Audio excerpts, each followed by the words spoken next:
until they said, we're going to put it up for closure. We had no idea that this was coming. Otherwise, we would have, we've got so much expertise and support behind us and so much willingness to work and energy. Us as parents and the wider community are all prepared to do whatever it takes. If only we had known earlier, we would have been able to do so much more.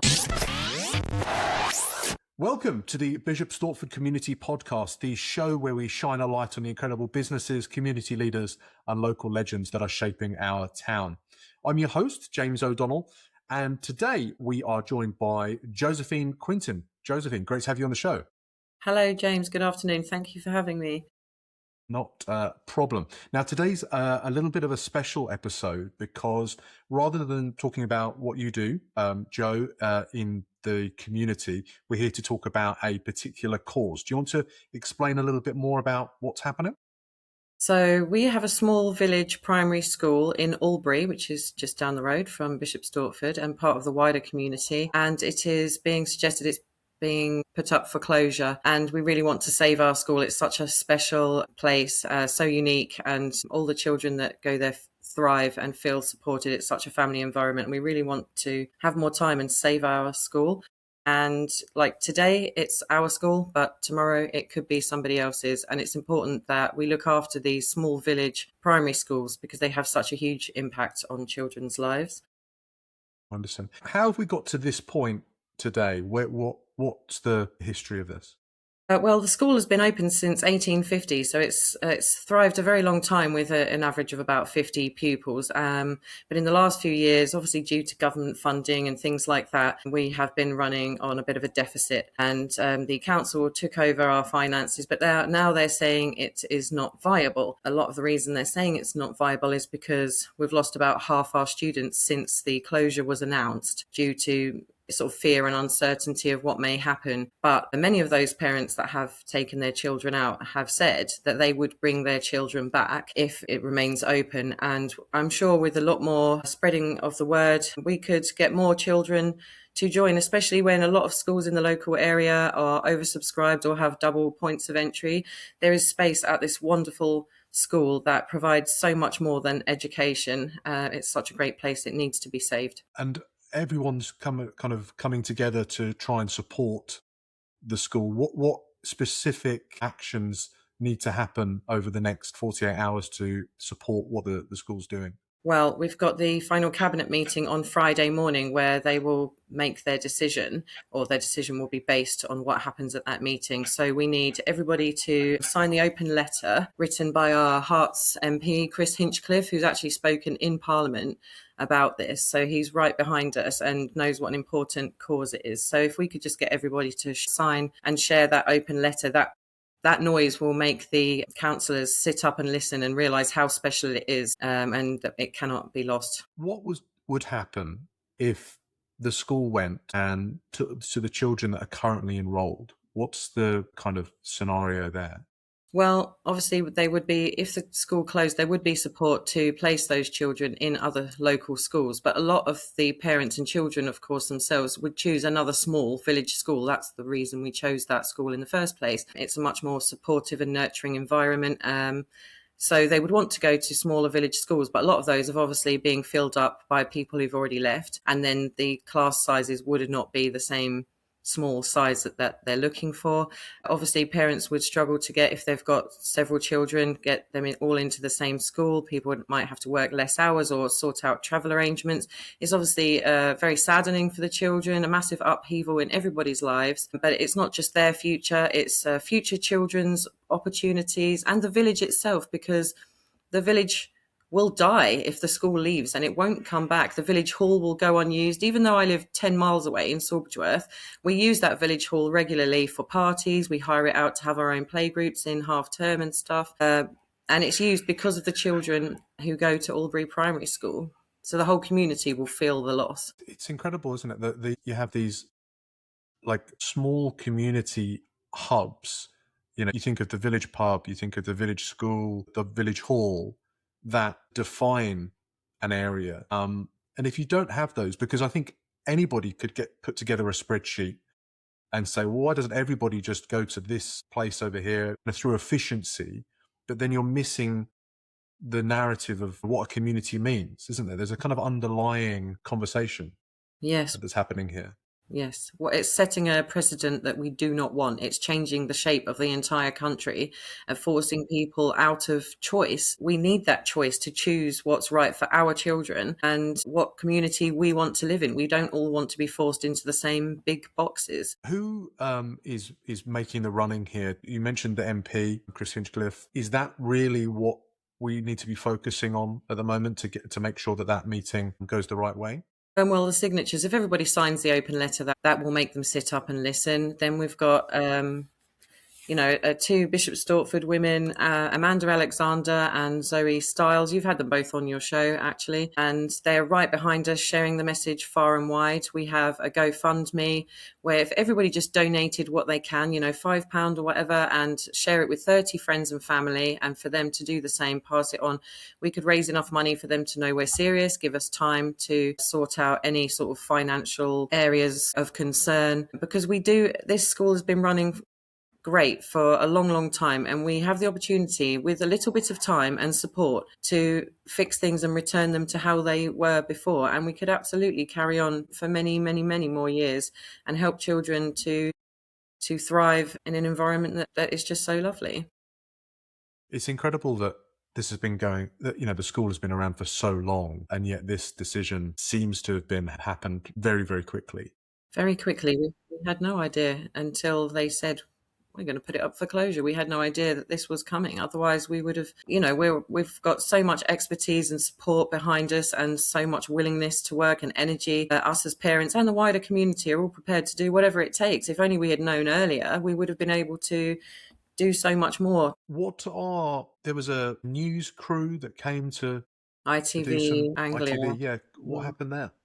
Well, it was a quick run around where we were contacting as many press people as we could, trying to get somebody to come and cover our story. And the MP, Chris Hinchcliffe, came to that and spoke. I'm just trying to spread the message because a lot of people in the area don't even know that Albury exists. We obviously need to work on our social media presence. But I'm sure if they did, they would support us and perhaps they might want to send their children there, which I did until I hadn't heard about it. 8 years I've been there, so 3 of my 4 children have been to Albury. And I looked around quite a few schools because my 14-year-old was not thriving in a class of 30 in my nearest school. And I looked around quite a few, but when I found Albury, I literally said for the entire 8 years, it's like Little House on the Prairie. It's just so idyllic and beautiful. You wouldn't want to not send your children there if you came and saw it and were part of the community. Fantastic. So if people are out there and they're watching this or listening to this and they want to help, the best one. So if we go to the Facebook group, if you search on Facebook for Save Albury COE Primary School. Of a primary school, yeah. So everything important and relevant we will be posting there, like the time of the meeting, which is open to the public on Friday morning at 9 a.m, Stevenage Council offices. As much support as we can because they will listen if they can see how many people this will affect. It's something like 98.5% of local community and parents disagreed with putting it up for the closure. Like, nobody wants this place to go. There's no bringing it back once it's gone. So obviously we've been posting on there our GoFundMe. We've had our T-shirts with the QR codes printed on the back to engage with local people. There's some media clips and Chris Hinchcliffe talking in Parliament about it. Lots and lots of things to keep up with and ways to support us if you join that Facebook group. Fantastic. Well, we will definitely link to that in the show notes if anybody wants to follow along with that, and that will take you through to GoFundMe so people can donate, and then they can also share those links out to the wider world. And you never know who might be listening or watching who'd be able to support. And as you said, the thing that I'm getting from this is that as much as there's the school and there's the children in the school, it's so much more to the community that school is. I was just thinking, you have all the plays you put on, the community events that might happen, the interaction between the local community and people that go to school there. It does really bring everybody together. So, I hope common sense can prevail and something good can happen. That's wonderful. We normally do some Stortford Spotlight questions now. Are you up for some Stortford Spotlight questions? Go for it. you can obviously skew them to, what we're talking about as much as you possibly can. Okay. That's very easy. Today's podcast is brought to you by a great local business helping people take back their time in Bishop Stortford. If your weekends are getting swallowed by cleaning instead of time with your family, I get it. As a dad of 2 young boys, I know how fast those moments can go, and I've been let down by cleaners before. That's why I use Time For You Cleaning. They're reliable, friendly, and give you one less thing to worry about. If you want your time back, head to timeforyou.cleaning and let them know the podcast sent you. Get back your precious time and support local. Right, back to the show. These are 3 questions that we ask every guest that comes onto the Bishop Stortford Community Podcast. Very Stortford focused. If you could put one sentence on a billboard in Jackson Square, what would it say and who needs to hear it the most? Well, although I would like to say save Albury School, what I would really probably put is small village schools matter. They have such a huge impact on the whole community that I want everybody to realise that how important small village schools and parent choice is. So although it's the focus today is Albury, next week, next month, next year, it might be another school. And I hope to be able to help those people in a similar situation to be able to save their school from closure as well. It's about community as a whole. Have you heard from any other schools or community schools that have gone through the same kind of process in other parts of the country at all, or spoken to them? Not personally, although there were 3 other schools put up for closure at the same time. I know one, I think it may be Sandon, and they were given an extra year, I think, to turn things around. Interesting. So that's all we're asking for, a bit of extra time. We're not asking for special treatment, just a chance to put into process things that need to be done. And I know we can do it. I know we can do it. That's really interesting. Well, hopefully that, people are out there and listen to this and can help support in that way. Okay. Question 2. Mm-hmm. Where do you go in Stortford that you secretly hope never gets too popular? Well, it is a busy and popular town, but places I've really loved are Grove Cottage, which provides send and educational activities for children and young adults with disabilities. Is a lovely place to go and everybody to enjoy.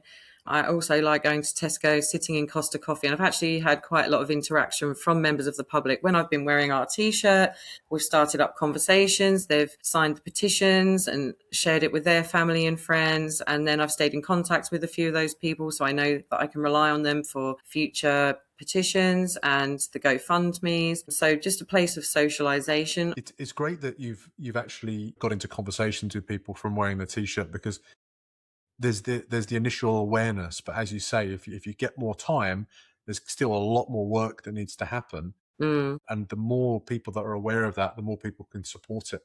Yeah. During that time. That's fascinating. Absolutely. Sometimes people don't know how they can help, but I'm telling you now, you can help. You just donate to the GoFundMe, show your support on social media, and I'll let you know if there's anything else you can do. But just being behind us like you are and lots of other important people behind us will help us and everybody else in the future who faces a similar situation. Fantastic. Thanks for that, Joe. Last question. Mm-hmm. Who's doing something special in town that more people need to know about? So having you here and highlighting our case is super important.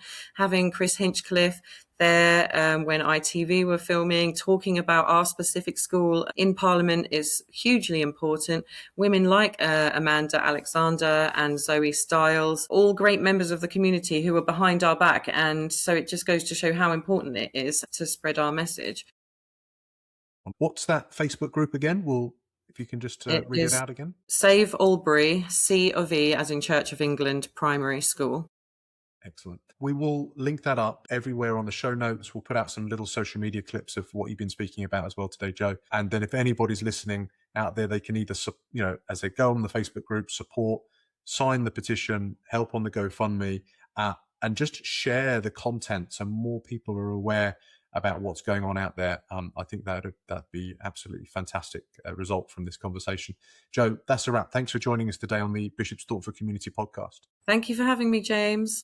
That's okay. If you're out there and you want to support the show, instead of leaving a quick review for us, go and support Albury School today. Go out onto their Facebook page, lend some support, and share the GoFundMe page. Donate if you can. That's going to help everyone trying to maintain and secure this school for future generations. If you know of anybody else out there, a local legend that might be able to help and support the school, drop their names, tag them below this content so we can reach out and see how they can support the work that Joe and the rest of the team are doing to keep the school going. Thanks again, Joe, for joining us today on the Bishop Stortford Community Podcast. Thank you, James. Thanks, Joe. This episode is brought to you by True Tone Media. If you want a podcast, testimonials, or a better way to tell your story, but you keep feeling stuck because video feels awkward or cringe, that's exactly what we fix. True Tone Media creates conversational video for your business without that cringe. If you know you need to produce content but don't know where to start, hit the link in the show notes and we can have a chat. Okay, back to the show.